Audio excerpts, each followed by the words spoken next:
welcome to today's podcast. We are exploring the world of e-money and its profound impact on our social lives.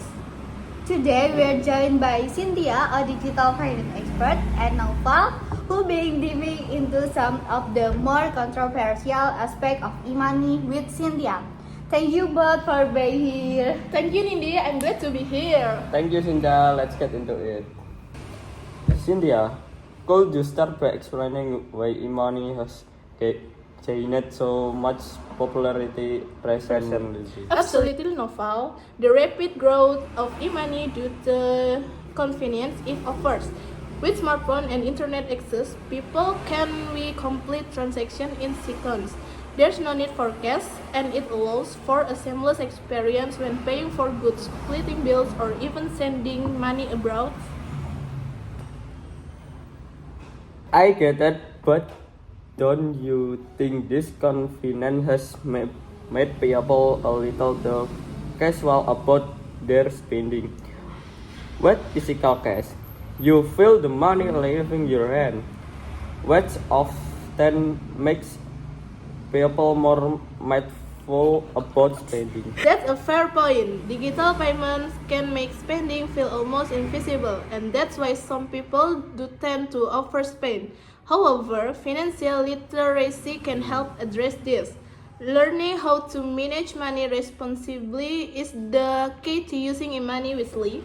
Both of you raise up good points. It sounds like the ease of e-money can lead to impulsive spending, but with proper financial education, we can overcome this issue. Let's move on.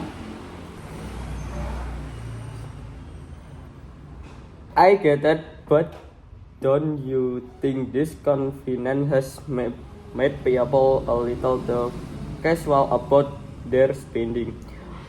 With physical cash, you feel the money leaving your hand, which often makes people more mindful about spending. That's a fair point. Digital payments can make spending feel almost invisible, and that's why some people do tend to overspend. However, financial literacy can help address this. Learning how to manage money responsibly is the key to using e-money wisely. Both of you raise up good points. It sounds like the ease of e-money can lead to impulsive spending, but with proper financial education, we can overcome this issue. Let's move on. The fact that confidence comes with social pressure doesn't it? Now there almost an expectation to pay back instantly, which can be uncomfortable for people who might not have the funds on the spot. You're correct that the immediacy of e-money can lead to pressure, but I'd argue that people can set boundaries within their social circles. Clear communication helps avoid misunderstandings and reduce pressure. This is a nuanced debate. While e-money does add confidence, there's an element of social expectation that can create tension. I think clear communication, as Cynthia suggests, could definitely help. Let's keep going. Let's talk about privacy, Cynthia. E-money transaction leave a digital footprint. Isn't that a risk for user privacy? That's a valid That's a valid concern. No file. Every money transaction is recorded, and this data can be used for purpose ranging from target ads to profiling. Companies are working on encryption and security measures, but yes, users should be cautious. But did this security measure go far enough? I mean, if we are all being tracked with each payment, isn't that a significant innovation of privacy? It's true that data privacy remains a challenge. However, many providers priorities Provider. Oh iya deh. Ini apa ya? Priorities Priorities data protection. providers. It's true that data privacy remains a challenge. However, many providers prioritize data protection, and regulation around data privacy are improving. I believe that awareness and responsible data handling by companies can minimize their risk.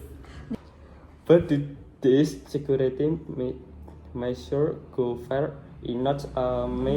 If we're being triggered with cash payment, is that a significant innovation on privacy? It's true that data privacy remains a challenge. However, many providers prioritize data protection, and regulation around data privacy are improving. I believe that awareness and responsible data handling by companies can minimize this risk. This is a crucial issue. Cynthia is right. Security measures are advancing, but Naufal, your concern about privacy is valid. I say we still need stronger regulation to protect user data fully. Let's move on to our next question. Sudah? Ya. Here's another issue. Access doesn't e-money risks excluding people who don't have access to technology or stable internet.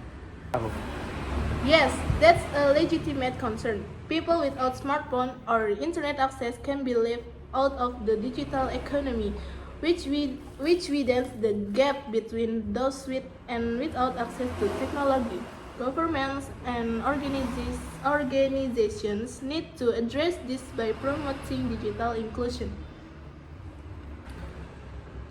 But are these efforts really sufficient?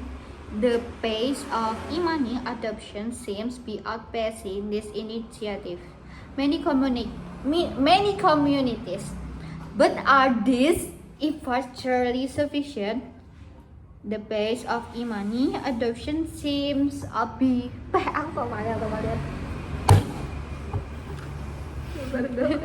Dari tadi aku juga gitu tai emang.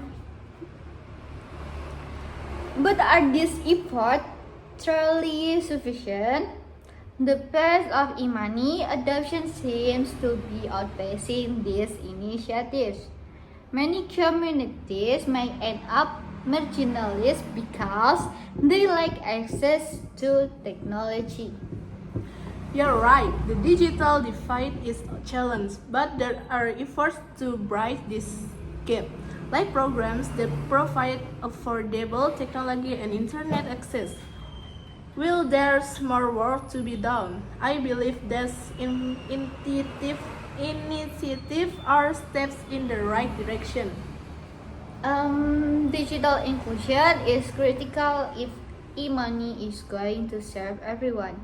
Bridging the digital divide will take coordinated efforts from government and organizations, but it's essential to keep working toward that goal. Let's go to the final question.